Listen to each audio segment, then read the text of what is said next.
সুপ্রিয় দর্শক, আসসালামু আলাইকুম। আপনাদের সবাইকে স্বাগত জানাচ্ছি এখনকার আলোচনা। আপনাদের সঙ্গে আছি আমি সিরাজুল ইসলাম। দর্শক, গত রাতে ইয়েমেনের হুতি সমর্থিত সেনাবাহিনী সৌদি আরবের দুটি জাহাজে হামলা চালিয়েছে। বাব আল মানদেব প্রণালী পার হতে দেয়নি। এই ঘটনায় সৌদি আরব কী করলো এবং পাকিস্তান কি বলেছে তা নিয়ে বিস্তারিত আলোচনা থাকবে আজকের এই ভিডিওতে। এর পাশাপাশি হরমুজ প্রণালীতেও দুটি জাহাজে হামলা হয়েছে, একটি জাহাজে আগুন ধরে গেছে। এই প্রেক্ষাপটে আন্তর্জাতিক বাজারে তেলের দাম মারাত্মকভাবে বেড়ে গেছে। এখন আন্তর্জাতিক বাজারে প্রতি ব্যারেল ব্রেন্ট ক্রুড অয়েলের দাম $96.27।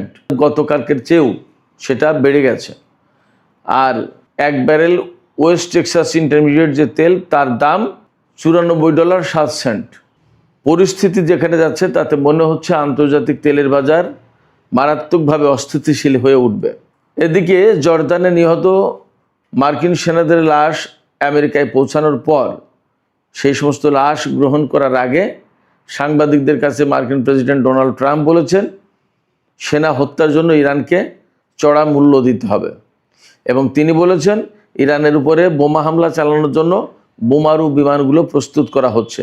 আমরা এর প্রস্তুতির কথা কিন্তু কম বেশি জানতেও পারছি। কিন্তু ইরান কি করবে? ইরান পরিষ্কার করে ঘোষণা দিয়েছে, দুই তিনটা ঘোষণা আছে। ইরানের পররাষ্ট্রমন্ত্রীর পক্ষ থেকে ঘোষণা আছে যে তারা চোখের বদলে চোখ এই নীতি অনুসরণ করবে সামরিক ক্ষেত্রে এখন থেকে।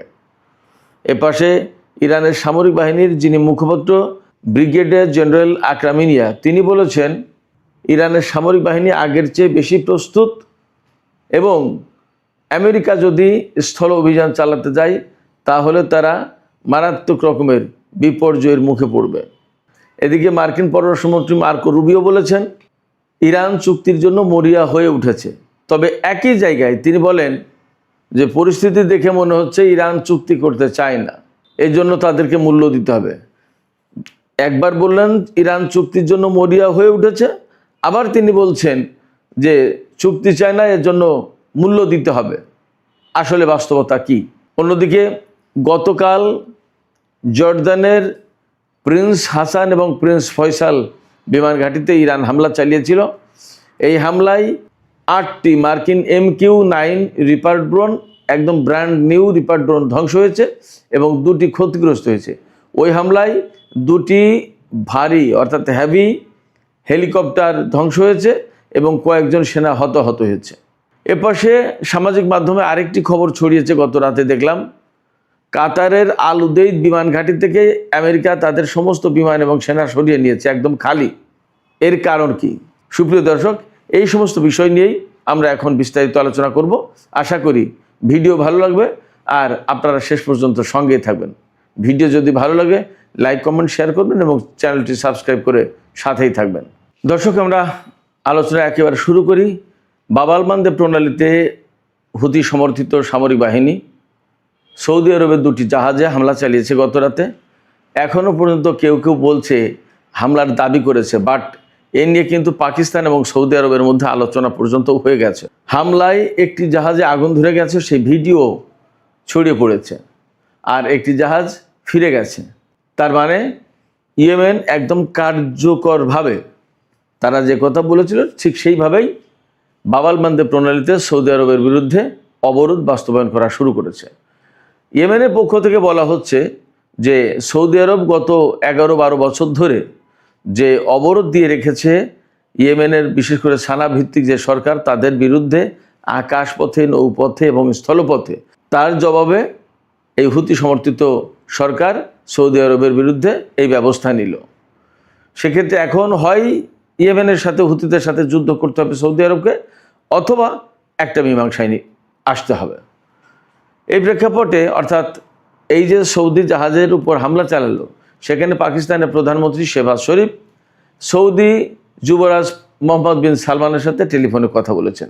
গতকাল পাকিস্তান যে বিবৃতি দিয়েছিল তাতে পাকিস্তানের এই যুদ্ধ সংঘাতে জড়িয়ে পড়ার একটা সমূহ আশঙ্কা তৈরি হয়েছিল।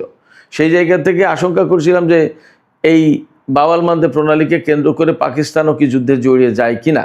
কিন্তু এখন পাকিস্তান সরকারের পক্ষ থেকে বিশেষ করে প্রধানমন্ত্রী শেহবাজ শরীফ সৌদি আরবের সাথে টেলিফোনে কথা বলেছেন এবং সেই আলাপে মোটামুটি বোঝা যাচ্ছে যে এখনই পাকিস্তান জড়িয়ে যাচ্ছে না বা যায়নি। শেহবাজ শরীফ বলেছেন যে হুতিরা যে কাজ করেছে, অর্থাৎ ইয়েমেনের হুতি সমর্থিত সামরিক বাহিনী যেটা করেছে সেটা নিন্দারযোগ্য, গ্রহণযোগ্য না। এটা আন্তর্জাতিক আইনের লঙ্ঘন এবং পাকিস্তান সৌদি আরবের পাশে আছে। অনেকটা সান্ত্বনামূলক কথা। 2025 সালের সেপ্টেম্বর মাসে পাকিস্তান এবং সৌদি আরবের মধ্যে যে নিরাপত্তা বা প্রতিরক্ষা চুক্তি সই হয়েছিল, যে চুক্তির কারণে পাকিস্তান সৌদি আরবের পক্ষে যুদ্ধ করতে বাধ্য, সেই চুক্তির অনুসারে পাকিস্তান কিন্তু এখনই জড়িয়ে গেল না বা সেই রকম কোনো আলামত আপাতত দেখা যাচ্ছে না। দেখা যাক আসলে পরিস্থিতি কোথায় যায়। তবে পাকিস্তান যদি এই মুহূর্তে যুদ্ধে জড়িয়ে যায় তাহলে পরিস্থিতি অনেক বেশি ভয়ঙ্কর হয়ে উঠবে, মধ্যপ্রাচ্যের পরিস্থিতি অনেক বেশি নাজুক হবে এবং পাকিস্তানের নিজের অবস্থান মারাত্মকভাবে ক্ষুণ্ণ হবে। তার প্রতিদ্বন্দ্বী যে ভারত, ইসরায়েল, তারা কিন্তু সুযোগ নেবে। এই বিষয়গুলো পাকিস্তানকে নিশ্চয়ই মাথায় রাখতে হচ্ছে। দেখা যাক আসলে পরিস্থিতি কোন দিকে যায়। এদিকে আমি এখানেই বলে রাখি, তেল এবং তেলবাহী জাহাজের যখন প্রশ্ন আসলো সেখানে আরও কয়েকটা খবর আছে, আমি সেই খবরগুলোও এখানেই দিয়ে দিই। গতকাল বাব আল মানদেব প্রণালীতে এই হামলার পর হরমুজ প্রণালীতেও কিন্তু দুটো জাহাজে হামলা হয়েছে, একটি জাহাজে আগুন ধরে যায়। ইরানের পক্ষ থেকে পরিষ্কার করে বলা হয়েছে যতক্ষণ পর্যন্ত না আন্তর্জাতিক জাহাজগুলো, আন্তর্জাতিক কোম্পানিগুলো বা জাহাজ কোম্পানিগুলো ইরানের নির্দেশিত পথে চলাচল করবে ততক্ষণ পর্যন্ত এরকম হামলা চলতে থাকবে। আমেরিকার নিরাপত্তায় যেন কোনো জাহাজ চলাচল না করে। ইরান বলছে নিরাপত্তা আমরাই দেব এবং আমাদের নির্দেশিত পথেই চলতে হবে, তাছাড়া কোনো জাহাজ নিরাপদ থাকবে না। যখন এইরকম পরিস্থিতি, তখন কিন্তু আন্তর্জাতিক বাজারে তেলের দাম আজ বৃহস্পতিবার 23 জুলাই আরও অনেক বেড়ে গেছে। প্রতি ব্যারেল ব্রেন্ট ক্রুড অয়েলের দাম $96.27। আর আগেই বলেছি ওয়েস্ট টেক্সাস ইন্টারমিডিয়েট যেটা আমেরিকান অয়েল, তার দাম হচ্ছে $94.07। তারপরে এটাই হচ্ছে তেলের বাজারে সবচেয়ে বেশি দাম। তো হরমুজ প্রণালী এবং বাব আল মানদেব প্রণালীর যে পরিস্থিতি, তাতে আন্তর্জাতিক বাজারে তেলের দাম বেড়ে গেছে এবং আরও অনেক বেশি তেলের দাম বেড়ে যাওয়ার আশঙ্কা রয়েছে। গ্যাসের দামও তাই। এবং এর প্রেক্ষাপটে আন্তর্জাতিক অর্থনীতি মারাত্মকভাবে অস্থিতিশীল হয়ে উঠবে। এখনই যদি এই বিষয়ে আন্তর্জাতিক অঙ্গন থেকে কূটনৈতিক উদ্যোগ না নেওয়া হয়, তাহলে আমাদের বাংলাদেশের মতো ছোট ছোট যে সমস্ত দেশ বা ছোট অর্থনীতির দেশ যেগুলো আছে, তারা সবচেয়ে বেশি ক্ষতির মুখে পড়বে। এখনই এই ব্যাপারে আমি এই ভিডিওর মাধ্যমে বাংলাদেশ সরকারের প্রতিও একান্তই অনুরোধ জানাবো, আহ্বান জানাবো, যদি বাংলাদেশ সরকারের পক্ষ থেকে সম্ভব হয় তাহলে এখনই উদ্যোগ নেওয়া উচিত, যাতে এই সংকটের দ্রুত সমাধান করা যায়। বিশেষ করে সৌদি আরবের সাথে, পাকিস্তানের সাথে এবং ইয়েমেনের সাথে, ইরানের সাথে, চীনের সাথে, তুরস্কের সাথে, এই সমস্ত দেশগুলোর সাথে আলাপ আলোচনা করে এই সংকট দ্রুত নিরসন করা দরকার। এদিকে গত 11ই মার্চ হরমুজ প্রণালীতে ইরানের হামলার শিকার হয়েছিল থাইল্যান্ডের একটি জাহাজ মায়ুরি নারী। এই জাহাজে 3 জন নাবিক নিহত হয়েছিল এবং 3 জন নাবিক বেঁচে যায়। সেই নাবিকেরা আজকে ওই জাহাজ কোম্পানির মালিকের বিরুদ্ধে মামলা করেছে। তারা বলেছে যে ইরানের হুঁশিয়ারি অমান্য করে আমাদেরকে এই জাহাজ চালানোর নির্দেশ দিয়েছিল মালিক পক্ষ। মালিকের এই অমান্য করার কারণে 3 জন নাবিক নিহত হয়েছে এবং আমরা সেখান থেকে কোনো রকম বেঁচে ফিরেছি। এই যে সংকট, এই যে ক্ষয়ক্ষতি, জীবনের ঝুঁকি বা ক্ষতি হলো এবং তাদের চাকরিও চলে গেছে সম্ভবত, এই ক্ষতিপূরণ বাবদ মালিককে ব্যবস্থা নিতে হবে, এই জন্য সেই জাহাজের মালিকের বিরুদ্ধে মামলা করেছে। সুপ্রিয় দর্শক, এবার আমরা মধ্যপ্রাচ্যের, বিশেষ করে ইরান, সৌদি আরব, আমেরিকা, এখানকার কি পরিস্থিতি সেই বিষয়গুলো নিয়ে একে একে আলোচনা করি। আমেরিকান টাইম গতকাল বুধবার এবং বাংলাদেশ টাইম আজ বৃহস্পতিবার মার্কিন প্রতিনিধি পরিষদে সামরিক বাজেট পাশ হয়েছে $1.5 ট্রিলিয়ন। গত বছর এই সামরিক বাজেট ছিল $900 বিলিয়ন, আর সেখানে $1.5 ট্রিলিয়ন মানে $600 বিলিয়ন বাড়ানো হলো। তার মানে দাঁড়াচ্ছে আমেরিকা এই বছরে ব্যাপকভাবে যুদ্ধ বিগ্রহে জড়িত হবে এবং প্রচুর পরিমাণে অস্ত্র এবং সামরিক প্রতিরক্ষা সরঞ্জাম তৈরি করবে, মোটামুটি তাতে বোঝা যাচ্ছে। যার কারণে এত বিরাট ব্যাপক বাজেট, $1.5 ট্রিলিয়ন মানে কল্পনার বাইরে। বিশ্বের সামরিক ইতিহাসে এটিই প্রথম এত বড় বাজেট আমেরিকা দিল।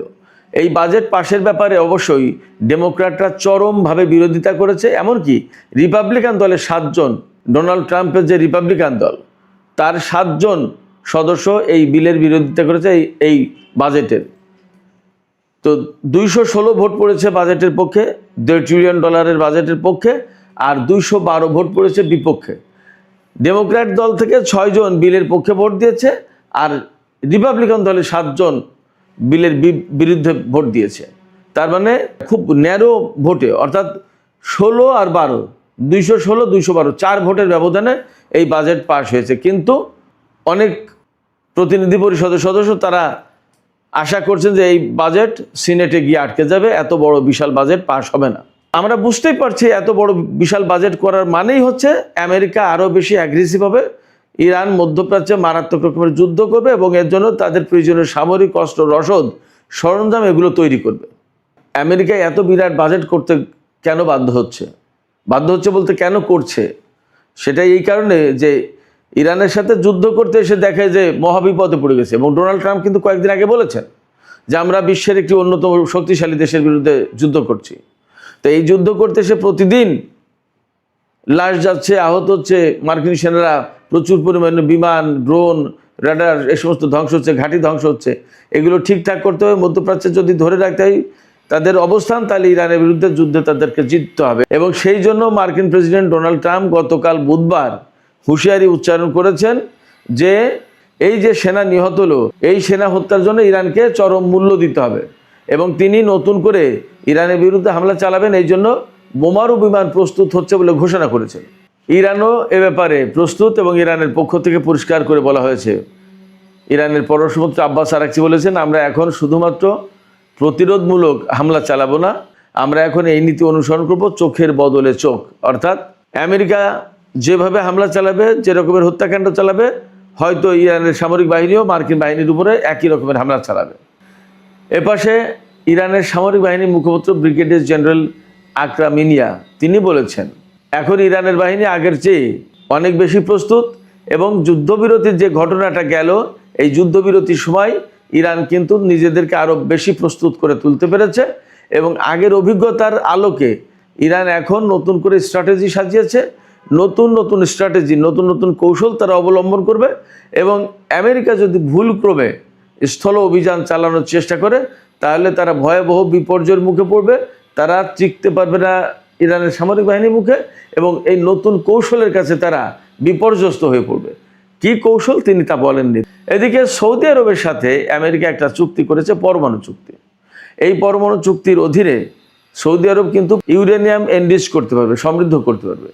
এখানে দুটো প্রত্যাশা ছিল ইসরায়েলের, সে দুটোর একটাও এখানে হয়নি। একটা প্রত্যাশা ছিল যে সৌদি আরব যাতে সামরিক দিকে এই পরমাণু কর্মসূচি ডাইভার্ট করতে না পারে, তার একটা ক্লজ থাকবে, ব্যারিয়ার থাকবে, যাতে কোনো মতেই সামরিক দিকে এই পরমাণু কর্মসূচি পরিচালিত করতে না পারে। কিন্তু সেই ক্লজ নাকি নেই, এক। আর দুই হচ্ছে ইসরায়েলের প্রত্যাশা ছিল এই চুক্তির বিনিময়ে ডোনাল্ড ট্রাম্প সৌদি আরবকে চাপ দেবে যে ইসরায়েলের সাথে সম্পর্ক স্বাভাবিক করার চুক্তি করতে হবে। কিন্তু এই চুক্তিতে এইরকম কোনো শর্ত, এরকম কোনো ক্লজ নেই। তাহলে ইসরায়েলের আশা আপাতত ভঙ্গ হলো। কিন্তু আমার বিশ্লেষণ ভিন্ন জায়গায়, সেটা হচ্ছে পরমাণু কর্মসূচি যখন ইরান পরিচালনা করে তখন সেটা নিষিদ্ধ হয়ে যায়, সেটা হারাম হয়। আর সৌদি আরবকে যখন পরমাণু কর্মসূচি পরিচালনা করার অধিকার দেওয়া হয় এবং ইউরেনিয়াম এনরিচ করা, সমৃদ্ধ করার সুযোগ দেওয়া হয় এবং সেখানে কোনো ক্লজ নেই, সেটা হালাল হয় কি করে? এই যে মার্কিন সরকারের দ্বৈত অবস্থান সব সময়, এই দ্বৈত অবস্থান আসলে কোথায় গিয়ে শেষ হবে? কেন এইরকম তারা করবে? এই মুহূর্তে সৌদি আরবের সাথে পরমাণু চুক্তি করার একটা কারণ, বড় কারণ থাকতে পারে। সৌদি আরব কিন্তু এই যুদ্ধে আমেরিকাকে এখন খুব বেশি একটা ফেভার করছে না। ফেভার যদি না করে তাহলে সৌদি আরব হচ্ছে মধ্যপ্রাচ্যে ইরানের বিপরীতে সবচেয়ে বড় শক্তি। সেই বড় শক্তি যদি আমেরিকার হাত থেকে সরে যায় তাহলে আমেরিকার এখানে থাকে কি?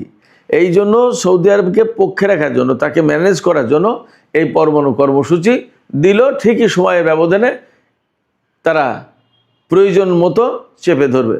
সৌদি আরব যে ফ্রি হ্যান্ডে এই পরমাণু কর্মসূচি পরিচালনা করতে পারবে এটা আমি ব্যক্তিগতভাবে বিশ্বাস করি না। তারা ঠিকই একসময় চেপে ধরবে, এই কর্মসূচি পরিচালনা করতে গেলে তোমাকে ইসরায়েলকে স্বীকৃতি দিতে হবে, ইসরায়েলের সাথে সম্পর্ক করো। আবার আরও অনেক শর্ত দিতে পারে। এই মুহূর্তে হয়তো ফ্রি স্টাইলে সব কিছু দিয়ে দিল মনে হচ্ছে। এটা আমেরিকা বোঝা বেশ কঠিন। এদিকে মার্কিন পররাষ্ট্রমন্ত্রী মার্কো রুবিও বলেছেন যে ম্যানিলায় আসিয়ানের সম্মেলনে তিনি বলেছেন যে ইরান চুক্তির জন্য পাগল হয়ে গেছে, মরিয়া হয়ে উঠেছে। একই বক্তব্য তারপরেই বলছেন তিনি যে মনে হচ্ছে তারা চুক্তি চায় না।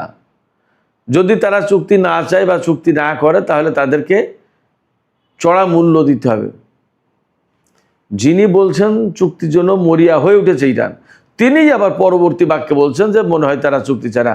এ কেমন দ্বৈতরীতি, কেমন প্যারাডক্স, কি কথায় দ্বিচারিতা, অদ্ভুত কথা। তিনি কি সুস্থ মস্তিষ্কে বললেন নাকি অসুস্থ মস্তিষ্কে বললেন বোঝা মুশকিল। তবে ইরান পরিষ্কার করে বলছে যে আমেরিকার সাথে যুদ্ধ বাদ দিয়ে চুক্তির দিকে ইরান এই মুহূর্তে আর যাবে না। কারণ চুক্তি যখন করে সেই চুক্তি আমেরিকা রাখে না, তাহলে আমেরিকার সাথে চুক্তি করে লাভ কি? ইরানের এই অভিযোগ, ইরানের এই বক্তব্য খণ্ডন করার কোনো পথ আছে? সম্ভবত নেই। সুপ্রিয় দর্শক, এখনকার আলোচনা এখানে শেষ করতে চাই। আলোচনা শেষের আগে আপনাদের কাছে প্রশ্ন রাখতে চাই, আপনাদের মতামত জানতে চাই যে এই যে বাব-আল মানদেব কেন্দ্রিক যে সংকট তৈরি হলো এবং সৌদির সাথে ইয়েমেনের যখন এরকম একটা সংকট, তখন সৌদি আরবকে আমেরিকা এই পরমাণু কর্মসূচি পরিচালনার জন্য চুক্তি করে দিল, অনেকটা ফ্রি হ্যান্ডে পরিচালনার জন্য।